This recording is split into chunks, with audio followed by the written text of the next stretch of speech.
안녕하세요. 저는 올해 30대가 된 결혼 7년차 주부입니다.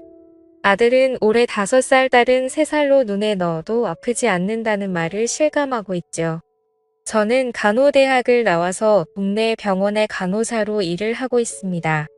아이 둘을 키우면서 남편과 맞벌이를 할 수 있었던 것은 바로 저의 엄마 때문이었죠. 남편과 결혼을 준비할 때 아이를 낳으면 저는 일을 그만두고 남편이 혼자 일을 하는 것에 대해 이야기를 하고 있었습니다.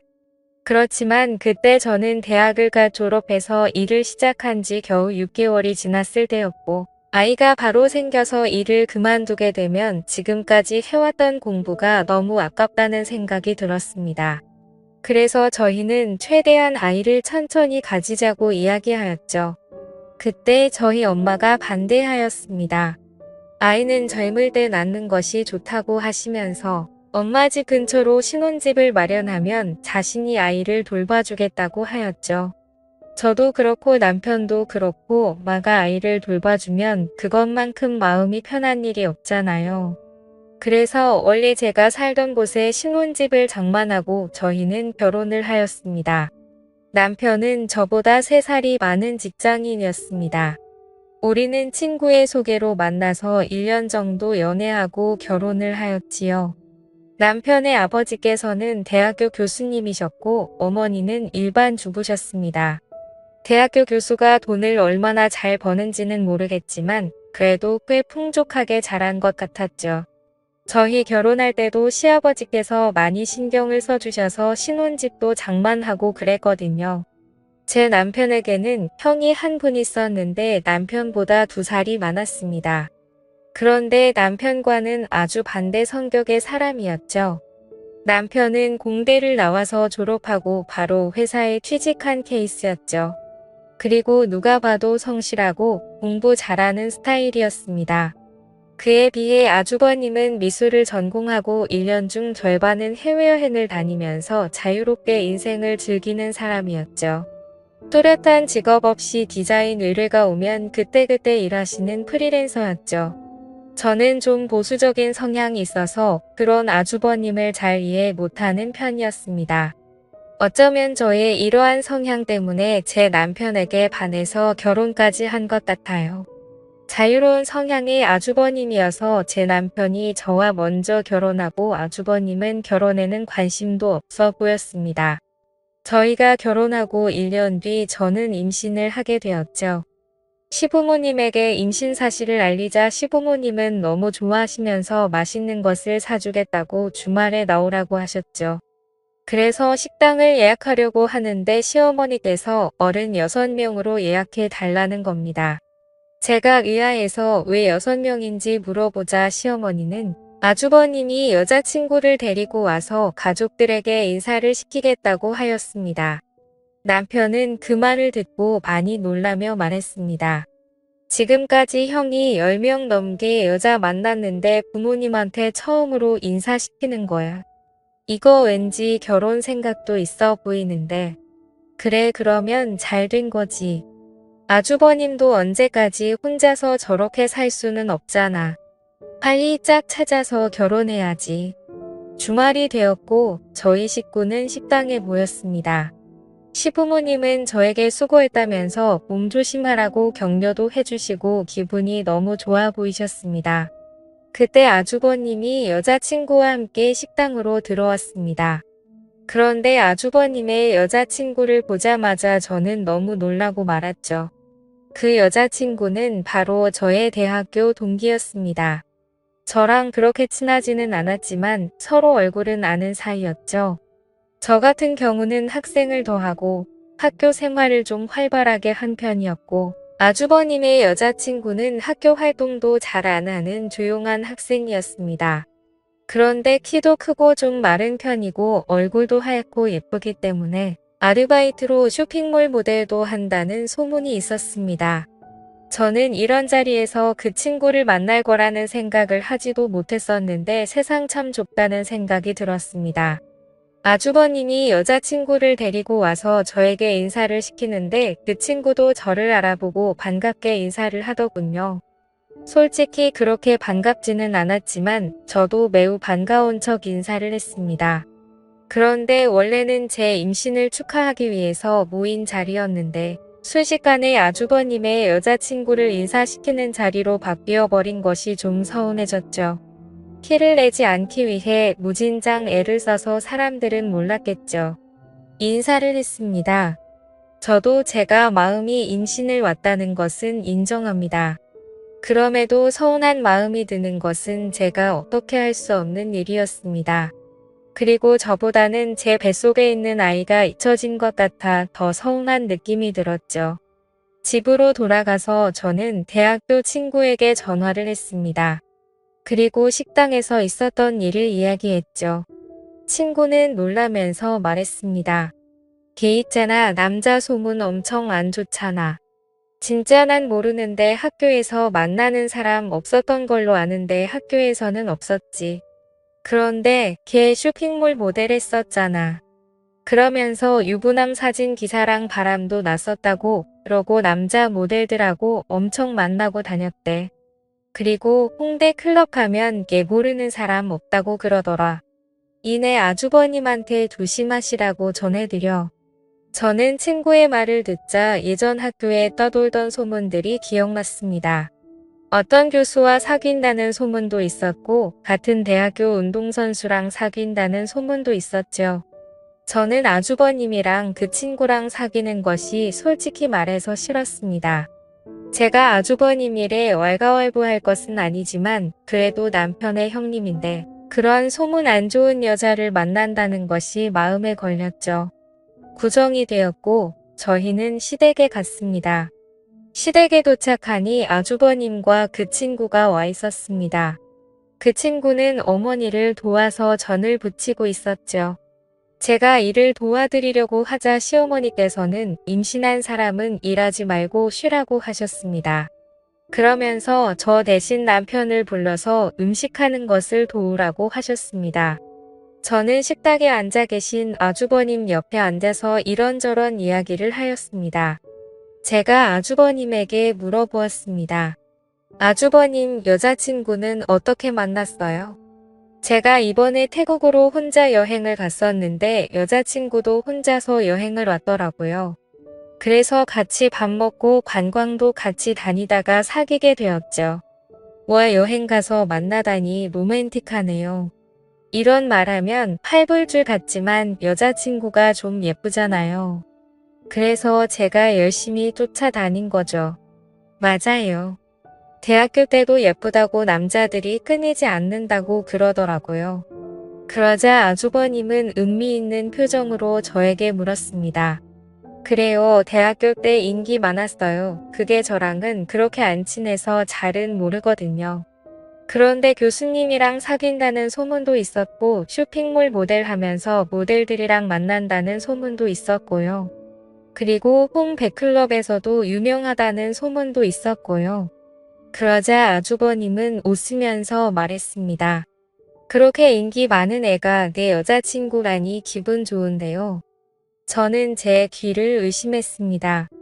아니, 남자 소문이 안 좋았다고 기뜸을 해줬는데 그걸 인기 많은 여자 만났다고 좋아하다니 제 기준으로는 이해가 되지 않았습니다. 잠시 후 온 가족들이 둘러앉아 저녁을 먹고 있는데 아주버님이 웃으며 그 친구에게 말했습니다. 더 대학교 때 남자들한테 완전 인기 많았다면서. 그러자 그 친구는 어쩔 줄 몰라 하면서 말했죠. 아니야, 나 그런 적 없어. 그게 부끄러워할 일이야 자랑스러워할 일이지. 내 여자친구가 예쁘다는 모든 남자들이 인정한다는 소리잖아. 난 기분이 좋은데 그러면서 허탕하게 붙는 것이었죠. 그리고 시부모님에게 그 친구와 결혼을 하겠다고 말하는 것이었습니다. 그러자 저를 제외한 모든 가족들이 격하게 축하를 해주었습니다. 특히 시어머니께서 많이 좋아하셨죠. 자신은 아주버님이 평생 결혼 같은 거 안 할 줄 알았다고 하시면서 그 친구의 손을 잡으시고는 계속 고맙다고 하였습니다. 저는 그 친구에게 악한 감정이 있는 것은 아니었지만 대학교 때 소문이 너무 안 좋아서 아주버님이 걱정되었습니다. 집에 돌아오는 길에 남편에게 제 심정을 이야기했습니다. 그러자 남편은 아주버님이 생각 없이 사는 것처럼 보여도 똑똑한 사람이라고 하면서 걱정하지 말라고 하였습니다. 저 역시도 제가 반대한다고 해서 이 결혼이 취소될 거라고는 절대 생각하지 않았습니다.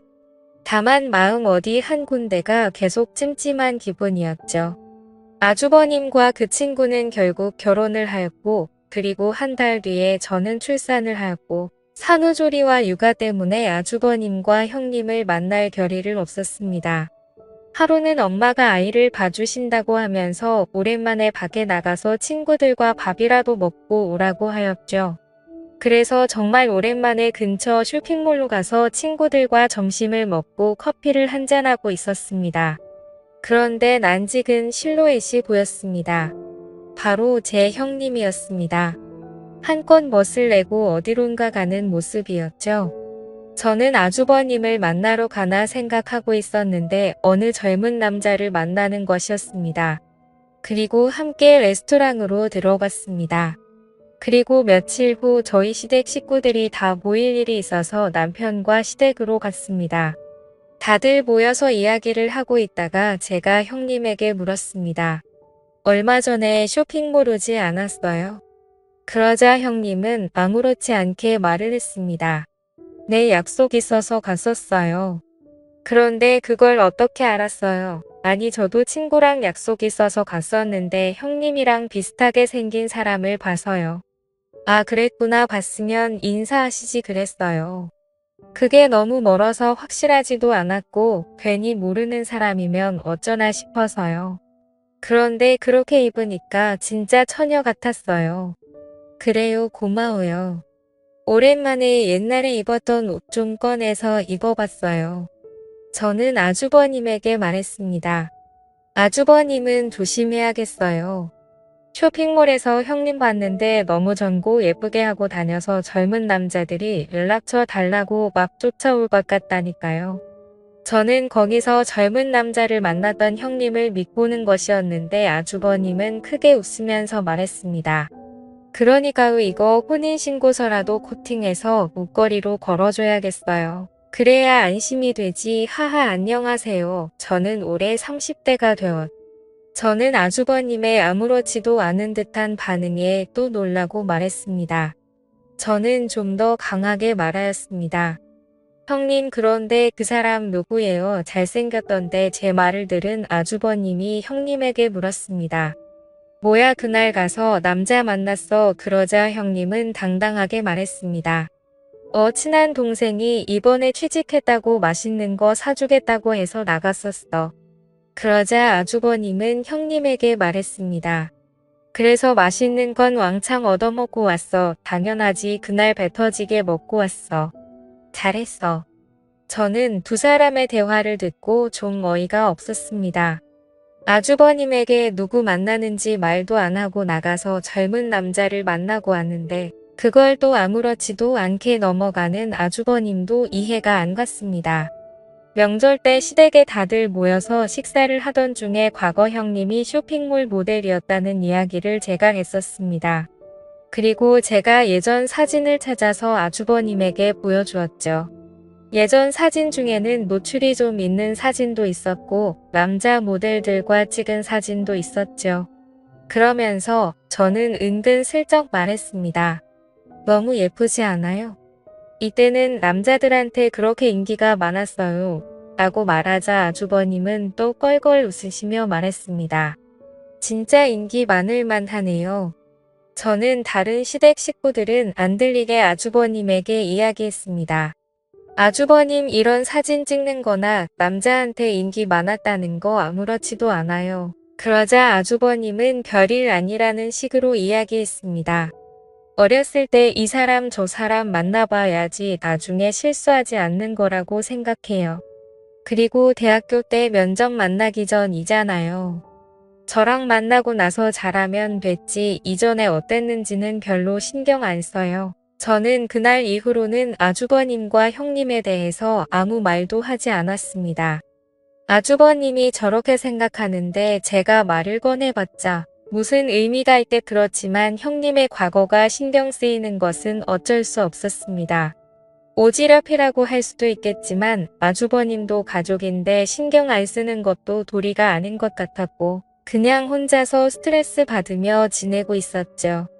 그러던 중 시어머니께서 교통사고로 갑작스럽게 돌아가시고 말았습니다. 시어머니께서 타고 있던 택시가 터널에서 다른 차량과 접촉사고가 났는데 택시가 터널 벽에 심하게 부딪히면서 어머니는 그 자리에서 바로 사망하시고 말았죠. 저희 식구들은 모두 큰 슬픔에 빠지고 말았습니다. 무엇보다도 시아버지께서 너무 슬퍼하셨습니다. 그날 이후 제대로 드시지도 못하시고 혼자 멍하게 앉아 계시면서 하루 종일 담배만 피셨죠. 제 남편도 그렇고 아주버님도 그렇고 다른 제정신이 아닌 사람들처럼 보였습니다. 그렇게 1년이라는 시간이 흘렀고 이제 어느 정도 정리가 된 듯한 느낌이었습니다. 어느 날 아주버님이 남편과 저를 불러서 상의할 일이 있다고 하였습니다. 그래서 아주버님과 형님 그리고 저희 부부는 식당에 모여서 이야기를 나눴습니다. 주된 이야기는 바로 시아버지의 문제였습니다. 시아버지는 서울 근교에 전원주택을 지으셔서 살고 계셨습니다. 그런데 시어머니께서 돌아가시고 혼자 남으셔서 평소에 식사하시는 것도 문제가 될 것 같아 다들 걱정하고 있었죠. 그래서 아주버님은 자신들이 아이도 없고 형님도 일을 쉬고 있는 상태이고 자신도 정식으로 회사에 출근하는 사람이 아니니 자신들이 시아버지를 모시고 살겠다고 하는 것이었습니다. 사실 저희 집은 아이들 때문에 제 부모님 집과 가까운 곳에 살고 있어서 시댁과는 거리가 꽤 되는 편입니다. 그래서 평소에도 시댁에 자주 가기가 힘들었죠. 그에 비해 아주버님들은 원래도 시댁 근처에 있었고 평소에도 자주 시부모님을 찾아뵈어서 형님도 그렇고 시부모님과 매우 친하게 지내고 있었습니다. 아주버님은 자신들이 살고 있는 집을 처분하고 시아버지의 주택으로 가겠다고 한 것이었죠. 제 남편은 아주버님에게 너무 미안해하며 고마워했죠. 저도 일단은 아주버님의 의견에 찬성하였습니다만 왠지 기분이 안 좋은 느낌이 들었습니다. 저는 집으로 돌아오면서 남편에게 말했죠. 아주버님이 갑자기 아버지를 모시겠다고 그럴까? 이제 아빠도 혼자시잖아. 그럼 혼자 되셨을 때부터 모셨어야 되는 거 아니야? 왜 갑자기 그럴까 몰라. 그냥 형수가 아버님 곧 모시고 살고 싶다고 그랬대. 아무래도 아빠 혼자 계시는 게 마음에 걸렸나 보지. 형님이 억울해서 형도 아버지 모시고 사는 거 결심한 거라고 그러더라고. 저는 뭔가 느낌이 안 좋았습니다. 형님이 아무래도 아버님이 사시는 그 전원주택을 노리고 그곳에 들어가는 느낌이었습니다. 그 주택은 넓기도 하고 가격도 꽤 되는 것으로 알고 있었죠. 저는 남편에게 말은 못하고 형님이 참 여우 같다는 생각이 들었습니다. 괜히 이런 이야기 했다가 남편이 괜한 오해한다고 뭐라고 할 것 같았죠. 솔직히 저희는 그 전원주택 없어도 사는데 아무 지장도 없고 그리고 지금까지 욕심을 내본 적도 없습니다.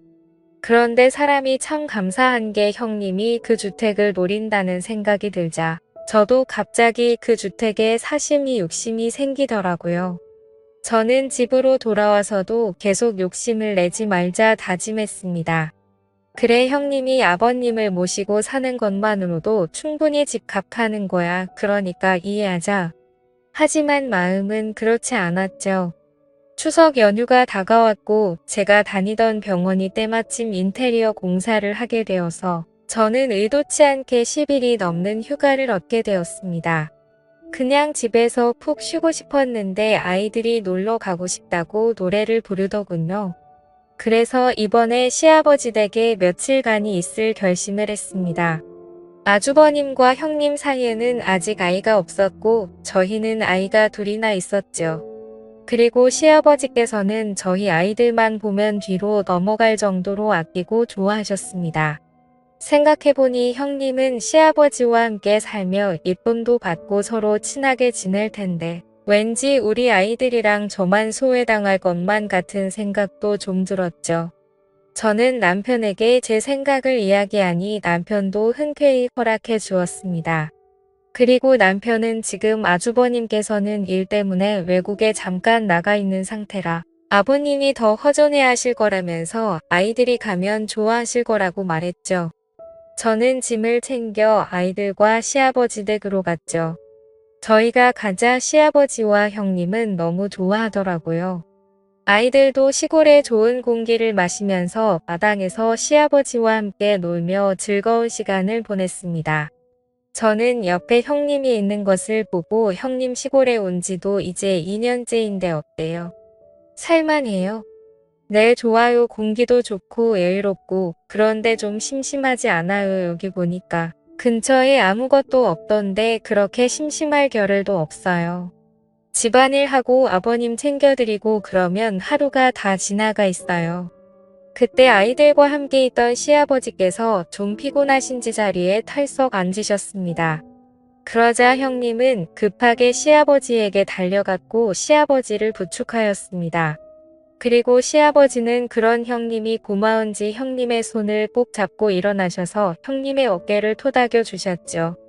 저는 속으로 두 사람이 함께 살면서 많이 친해졌구나 하고 생각했습니다. 그날 밤 저는 아이들과 함께 있다가 초저녁에 잠이 들었습니다. 그래서 밤 10시쯤에 눈을 떴습니다. 다들 잠을 자는지 밖은 조용했지요. 저는 물을 마시려고 거실로 나왔는데 시아버지 방에서 이상한 소리가 들리는 것이었습니다. 저는 시아버지 방문에 귀를 가까이 가져갔습니다. 그러자 시아버지의 거친 숨소리가 들려왔습니다. 저는 너무 놀라서 하마터면 들고 있던 물컵을 떨어뜨릴 뻔했죠. 저는 심호흡을 하고 다시 귀를 가까이 댔습니다. 분명 시아버지의 거친 숨소리가 들렸습니다. 정확하진 않아도 소리를 참는 듯한 소리였죠. 그리고 얼마 뒤 그 소리는 사라졌습니다. 그리고 뒤이어 들려오는 또 하나의 숨소리가 있었죠. 그것은 여성의 가는 한숨 소리였습니다. 그리고 여성의 목소리가 들렸습니다. 그 목소리는 바로 형님의 목소리였습니다. 아버님 아무래도 동서랑 조카들이 와서 지금 시간에는 힘들 것 같아요.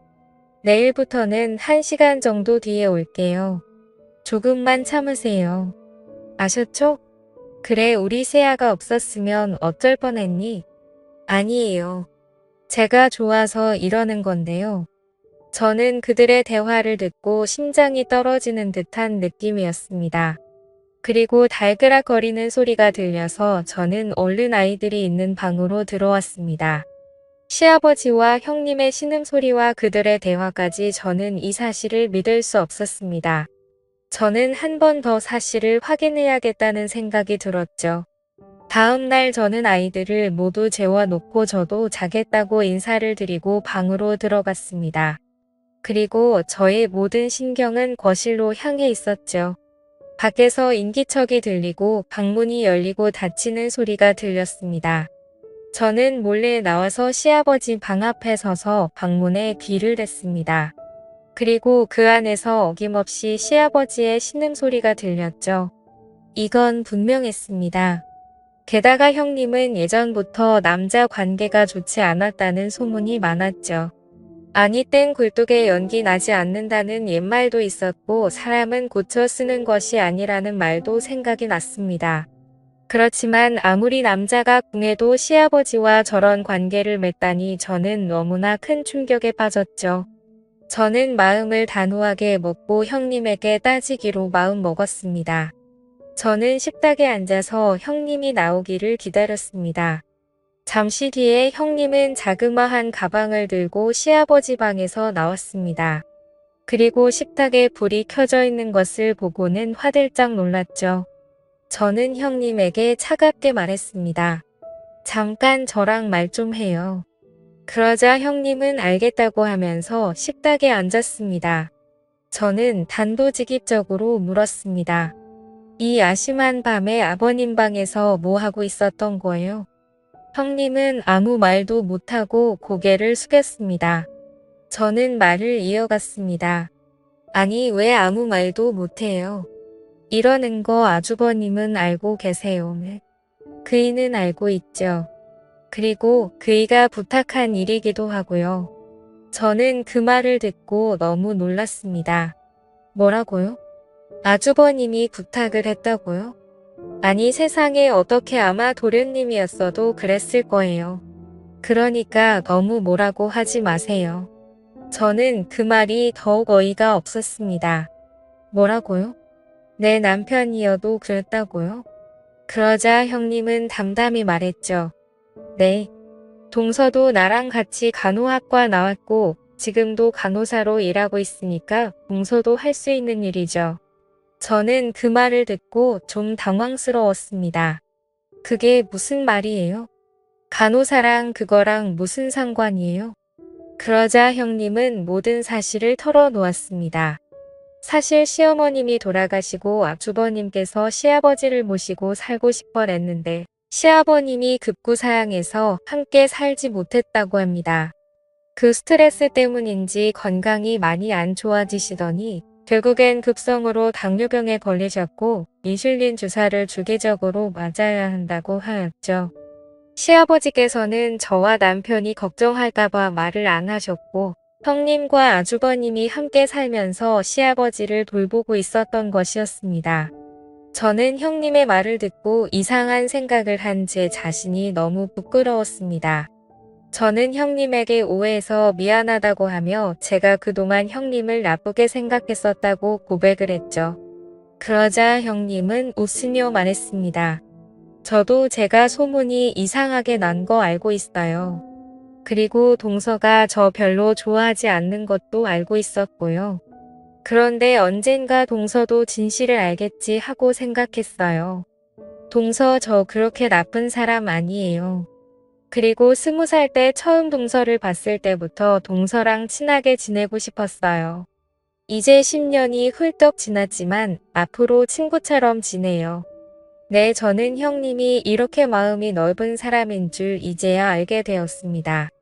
그리고 쾌격하게 형님을 생각했던 제 자신의 후회 있죠. 저는 형님에게 말했습니다. 네, 앞으로 우리 친하게 지내요. 그리고 저도 주말에 와서 아버님 챙길 테니까 아주버님이랑 주말에 놀러도 가고 그러세요. 저도 이 집 며느리인데 이런 일은 함께 해야죠. 그렇게 저에게는 또 하나의 가족과 가장 친한 친구가 생겼습니다. 지금까지 제 사연을 들어주셔서 감사합니다.